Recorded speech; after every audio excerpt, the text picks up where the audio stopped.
Hi folks, thank you for being here again. And if you are new here, this is Artistic Bag Blessings, a bag full of surprises and blessings for you to enjoy, related to art and the art of life. Let us see what Vincent has gathered for us today. A Christmas tree. Of course, we are getting closer and closer. And binoculars? What in the world? Okay, this is a story for Christmas. At least I think it is, as I do not know where it will end, only in December. But it starts with a white plan. No, not Snow White. White spelled W-I-G-H-T. Maybe you know about the existence of this isle. And if you stick to it, find out what blessing is kept inside for it today. As I do, because I don't know that yet. We'll see.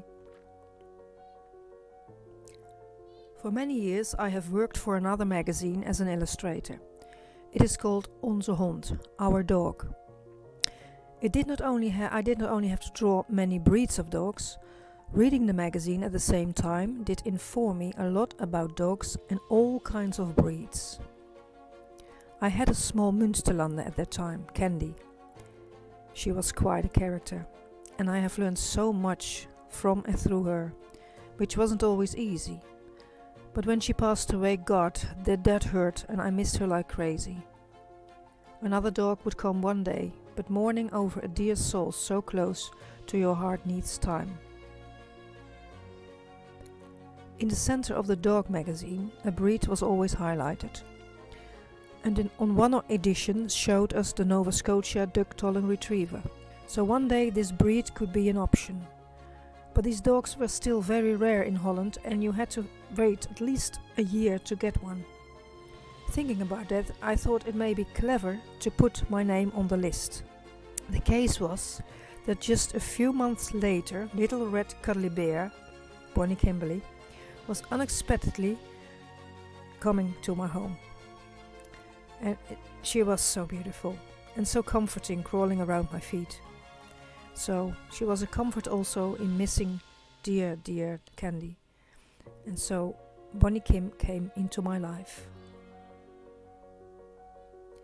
Kim and I became inseparable. She was so amazingly clever that she surprised me every time with her intelligence and quick learning. She was quite different than Candy, who I still missed a lot. But with Kim a whole new world opened. Making beautiful taller friends, getting to know another glorious illustrator, Wil Zeeman, and learning how to train a retriever. Having a dog who loved adventure, she wasn't afraid of anything. I had a dream to take her to our beloved island, England. It was just in the years that the rules were becoming a bit easier. But it still proved to be quite a struggle. Anyhow, I had the plan to leave in spring of 2000. But a commission came on my doorstep. Not able saying no to such an opportunity, I postponed our trip to summer. You can guess, yes, another job was offered. I had to take it, as I needed the income, so the adventure was pushed towards autumn. My mom and I always had the annual exhibition for the riding school of the disabled. You can check out my video, A Warm Walking Bed with 8 Lakes. This is about that riding school. And so my plans were almost pushed aside. But I would not let that happen. So in December I announced my plan to travel to England with my dear little red lady Kim.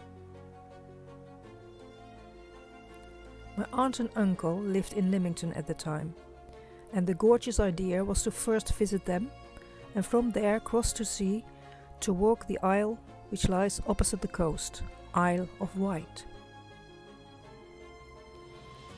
I would make a tour from bed and breakfast to bed and breakfast, assuming there were bed and breakfast places and taking for granted both Kim and I were welcome and fit enough to go by foot. When my plans became concrete, Mom and Dad looked at me with the eyes of a sweet spaniel or retriever, also feeling eager to go to England. Oh, who can resist begging eyes of a dog, let alone your dear parents? So we travelled as a family to the Isle of Glory, England it was, and whilst my folks stayed at the always so warm and welcome aunt and uncle's home, I said goodbye to ship in for Wight. Well, it is white. The chalk cliffs shone like snow in the sun which peeped through the threatening clouds of that late November day, I have to say. It was late November, but we were running into December when Kim and I went aboard the ferry. Gosh, I was so proud of my well-behaving retriever. We watched the coastline getting closer and closer and England getting farther and farther behind us. And so my dear Nova Scotia and I set foot on Wight. The first beautiful place I came through was Yarmouth. I went to a tourist information shop and bought a map. This would bring us further, I thought. Meeting a lady with a Labrador, walking on Wellingtons, what else, gave me the courage to move on. When she called out, "It's beautiful up there!" And it was. But showers came down, more and more frequently than the days before, and the path became slippery. Still, strong-minded and adventurous as we were, both Kim and I moved on, as we knew that we were doing. As if we knew what we were doing. We actually didn't. But being a water dog, Kim bravely plunged into a small lake with a quite steep side. I had to save her from an angry swan. But we moved on like true survivors. At the higher up hills we came, the more interesting the view. But also the better I could see the other side. There my folks were enjoying themselves with the rest of the family, warm inside or having a good time preparing for Christmas in little town. And here both Kim and I were, cold, wet, a bit lost in the unknown. And now another shower hit us. Kim still showed me she was happy to be where I was, but I was not so sure anymore. Do not get me wrong, I can be quite easily on my own and need time to do so. But this felt a bit like being in another world on the wrong time. This should have been a springtime journey, but the festive days, the coasting being together, us being there in the grey and cold, loneliness. And moving on, I thought about a book I read. It was about a leper isle. This was an isle where people who were infected with this horrible disease were outcasted to this Greek island, never to return again. My beautiful springtime plans were slowly changing into a lonely Christmas story. And my so thought need to be alone and stubbornly go my own way, taking my best friend with me in it, transformed slowly but surely into the feeling of getting the desire to return to the ferry and call it a day.